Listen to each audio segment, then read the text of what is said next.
Namangka kami sa ilog at nagluto ng sinabawan isda at minodong manok. Yo, what's up mga idol? Dito kami ngayon sa Baybay Tangalan mga idol. Ayan, may dala nga akong kamansi mga idol para ibigay dun sa aming pupuntahan. At kasama ko dyan si Baby Friends at yung pamangkin ko at inaanak pa na si Gingging. Ayan, birthday girl pa niya ngayon mga idol. Kaya pinasyal ko muna dito sa Baybay. Kasi may pupuntahan din kaming okasyon mga idol. Kasi graduation ng hipag ko ngayon. Tutulong tayo doon kahit sa pagluluto lang man. At nandito na nga kami sa may tulay patungong Tagumpay mga idol. At tatawid na naman kami. Tulay patungong Tagumpay. Ingat, ingat.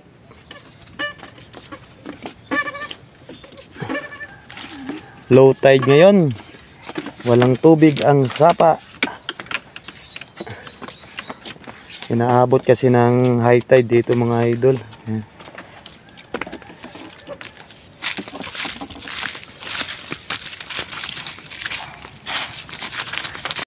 At pagtawid nga namin sa tulay ng Tagumpay mga idol, nakatawid na kami. Ayan, pinawisan na yung panot ko. Tapos nanay? Ay!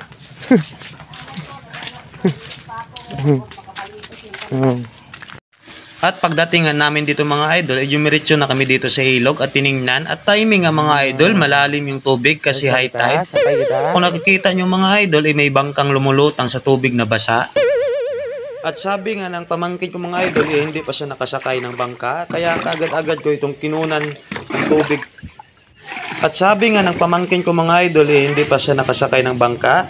Kaya agad kong kinuha yung tubig dito sa loob ng bangka mga idol. Halata namang hindi na nagagamit itong bangka nila papa at mama. Kasi puro putik na yata ang loob. Tsaka may tubig at puro basura na. Kaya kahit marumi pa yan mga idol, isinakyan pa rin namin ni Baby Prince kahit nakapurma kami. Bye! First time ni Baby Prince, ag ni Ate Gingging. Makasakay dito sa bangka. Mga idol, dito kami sa Baybay Tangalan, Aklan. Nag-trip-trip lang.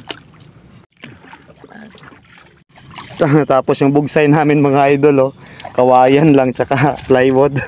Gamit yung gamit ng bahay. Nandun kasi sa bahay yung bugsay. Natimingan lang pagpasyal namin dito high tide, pa-high tide, kaya sumakay na kami, hindi na kami kumuha. Excited na yung mga bata, enjoy. Yan. At napakasarap nga sa feeling mga idol pag dito ka na sa bangka.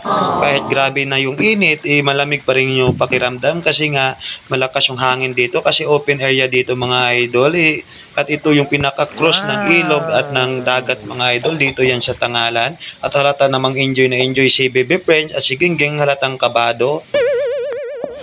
At pagkatapos nga namin umikot-ikot mga idol, bumalik na kami dito sa aming parking area para umuwi na at kumuha na agad ako ng malunggay para makapagluto na ng isda.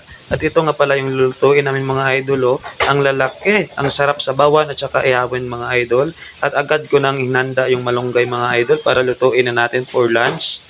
At si Bayaw dyan na nga ang humiwa ng isda mga idol kahit may hangover pa.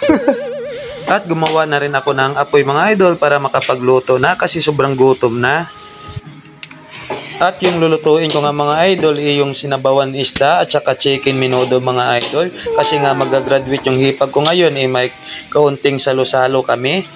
At sinimulan ko na nga yung pagluto ng isda mga idol bago yung chicken minodo.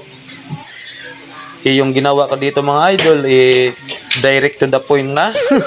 Kasi mag 11 AM na mga idol at saka dalawang putahe pa yung lulutuin natin kaya direct to the point na, wala nang paligoy-ligoy pa. Ganun din naman yung kinalabasan kaya dinilisan ko na mga idol at pinagsabay ko na dito yung isda at saka chicken minodo dito sa isang kalan mga idol.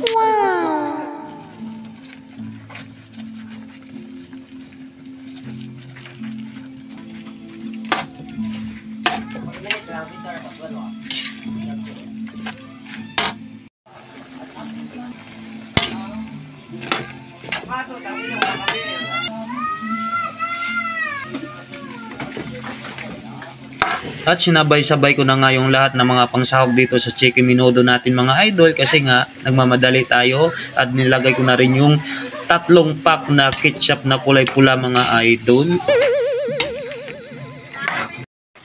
At after ko nga magluto mga idol, pinagsasaluhan na namin dito mga idol kasi anong oras na, inabot na tayo ng 12:30 PM mga idol.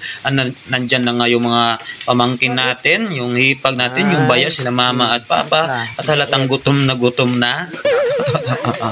Pero okay lang at natapos na natin at syempre makapagkain na rin. At yung time na yun mga idol ay umuwi na kami kasi may graduation pa kaming pupuntahan, mangingain niya naman. At syempre meron tayong take out, meron tayong fresh na isda at saka chicken menudo mga idol. At nandito na nga kami ulit sa may tulay patungong Tagumpay, pero pabalik na kami at pauwi na at halatang ang busog na busog ako kasi may toothpick pa.